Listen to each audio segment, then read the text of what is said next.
కొన్ని రోజులుగా తిరుమలలో జరుగుతున్న వరుస ఘటనలపై కేంద్ర ప్రభుత్వం సీరియస్ గా స్పందించింది. ఈ నెల 8న తిరుపతి తొక్కిసలాట, 13న లడ్డూ కౌంటర్ అగ్ని ప్రమాద ఘటనలపై టీటీడీ నుంచి కేంద్ర హోంశాఖ నివేదిక కోరింది. క్షేత్రస్థాయి పరిశీలనకు హోంశాఖ అడిషనల్ సెక్రటరీ సంజీవ్ కుమార్ జిందాల్ వస్తున్నట్లు తెలిపింది. మరో 2 రోజుల్లో తిరుమలకు సంజీవ్ కుమార్ జిందాల్ రానున్నారు. తిరుమలలో పర్యటించి ప్రమాదాలకు గల కారణాలను ఆయన క్షేత్రస్థాయిలో పరిశీలించనున్నారు. టీటీడీ చరిత్రలో ఇలాంటి ఘటనలపై మొదటిసారిగా కేంద్ర ప్రభుత్వం జోక్యం చేసుకుంది. దీంతో ఏం జరుగుతుందోనని టీటీడీ అధికారుల్లో టెన్షన్ మొదలైనట్లు తెలుస్తుంది. కాగా ఈ నెల 8న తిరుమల శ్రీవారి వైకుంఠ ద్వార దర్శనం కోసం భక్తులు పోటెత్తారు. లక్షల్లో భక్తులు రావడంతో టోకెన్లు ముందుగానే ఇవ్వాలని టీటీడీ నిర్ణయించింది. అయితే క్యూ లైన్లలో ఒకేసారి భక్తులను వదిలిపెట్టడంతో పెద్ద ఎత్తున తొక్కిసలాట జరిగింది. దీంతో పెద్ద ఎత్తున ప్రాణ నష్టం జరిగింది. 6 మృతి చెందగా 10ల సంఖ్యలో భక్తులు గాయపడ్డారు. ఘటనపై సీఎం చంద్రబాబు తీవ్ర విచారం వ్యక్తం చేశారు.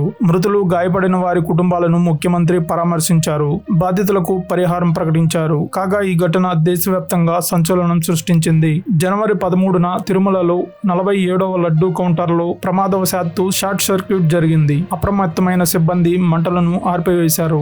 దీంతో పెను ప్రమాదమే తప్పింది. అలాగే ఈ నెల 15న తిరుమల ఆర్టీసీ బస్టాండ్ వద్ద ఉన్న యాత్రికుల వసతి గృహ సముదాయంలో ఘోరం జరిగింది. కడప చిన్నచౌక్ ప్రాంతానికి చెందిన శ్రీనివాసులు, కృష్ణవేణి దంపతుల కుమారుడు సాత్విక్ శ్రీనివాసరాజు ప్రమాదవశాత్తు 2వ అంతస్తుపై నుంచి పడిపోయాడు.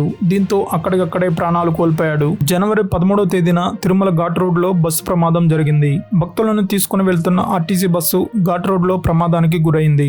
బస్సు అదుపు తప్పి పెట్టకూడను ఢీకొట్టింది. ఈ ప్రమాదంలో పలువురు భక్తులకు గాయాలు అయ్యాయి. ఇందులో 10 మంది భక్తులకు తీవ్ర గాయాలు కాగా వారిని ఆసుపత్రికి తరలించారు. అయితే గాయపడ్డ వారిని ఆసుపత్రికి తరలించే క్రమంలో ట్రాఫిక్ జామ్ సమస్య అడ్డంకిగా మారి జాప్యం చోటు చేసుకుంది. ఈ నేపథ్యంలోనే తిరుమలలో జరుగుతున్న వరుస ప్రమాదాలపై టీటీడీ నుంచి కేంద్రం నివేదిక కోరింది. అయితే ఇటీవల తిరుపతి తొక్కిసలాట ఘటన తర్వాత ఇలా వరుసగా జరుగుతున్న ప్రమాదాలను చూసి భక్తులు భయాందోళనకు గురవుతున్నారు.